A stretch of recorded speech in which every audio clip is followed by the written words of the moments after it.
Hi learners, welcome to our channel Python Programming.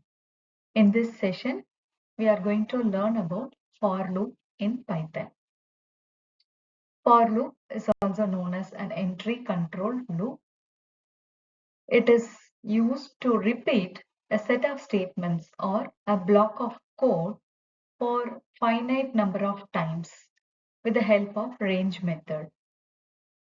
For loop may also iterate through the sequences like strings, lists, tuples, dictionaries in Python.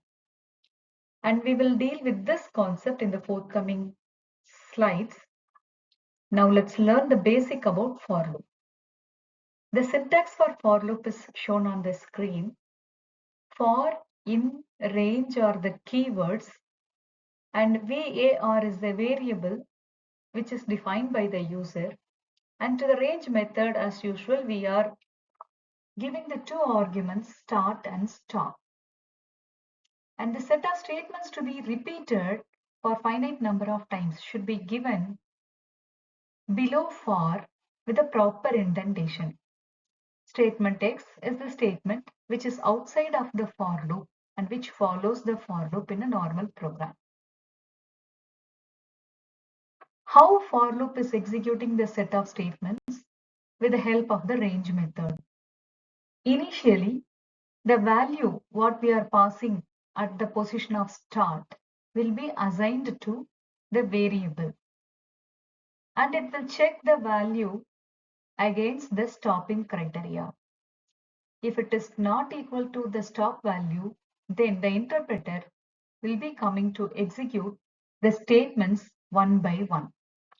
After executing the statements one by one, since the step value is missing here, it means the default step value is 1. Now the value of start will be incremented by 1. That incremented value will be assigned to var. And it is checked against the stop, and if it is not equal, then the set of statements will be executed again. Next, the value of start will be incremented by 1 again. So start value is going to be start plus 2, and it will be assigned to var, and it is again checked with stop. In this way, the value of start is incremented one by one since the step parameter is missing here.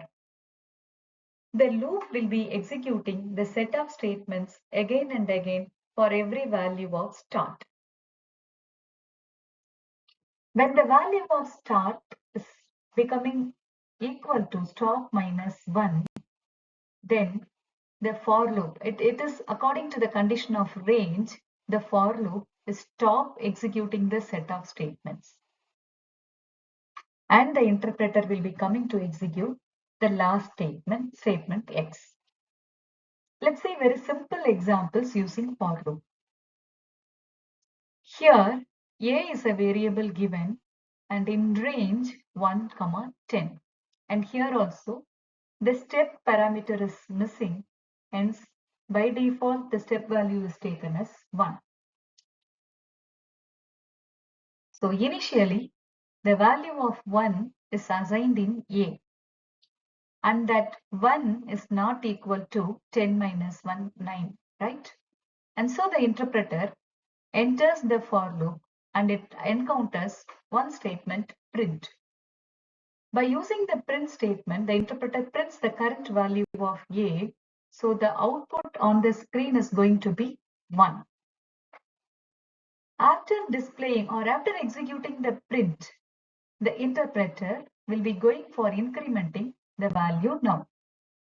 The value is now going to be 2, and that 2 is assigned to A. And since the 2 value is not equal to 9, the interpreter executes the statement inside the for loop, and now it is displaying the value of A. Next value of A is going to be 3, and 3 is also less than 10, and so the print statement prints 3 on the screen. In this way, the value inside the range is going to get the sequence of integers 1, 2, 3 up to 9, and all the values are displayed on the screen also. But when it is incremented to 10, 10 is the stopping criteria given in the range method, and so the interpreter is not executing the print statement inside the for. It will come out of the for loop. At the end of the for loop, we have a print statement stop of for loop. So that message will be displayed on the screen.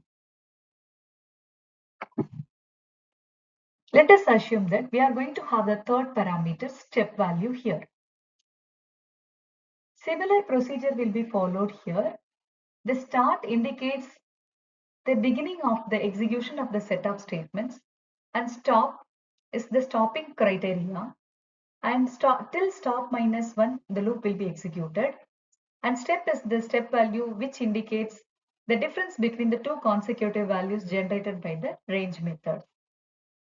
Let's see the same example for a in range 1, 10, 3. Here 3 is the step value. So what is going to happen? Initially, the value of a is going to have the range value generated by the range method 1. So a is equal to 1. 1 is less than 10 minus 1, that is 10, right? So the interpreter executes a print statement and the value of a is displayed. The next value generated by the range method is 1 plus 3, since 3 is the step value. So the value of a is going to be 4 now, and 4 is also less than 10, and the interpreter executes print statement, and so we are getting the output 1 and 4. The next value of a is going to be 7, 4 plus 3, 7, and 7 is also less than 10, and so the output should be 147. But when a becomes 7 plus 3, 10, 10 is equal to 10, but we have to execute the loop until 10 minus 1 according to the range method. Now the interpreter is coming out of the for iteration to execute the statement which is following the for, and the statement is print stop of for loop. Now the output on the screen finally we are getting is 147 stop of for loop. Stay tuned. Happy learning.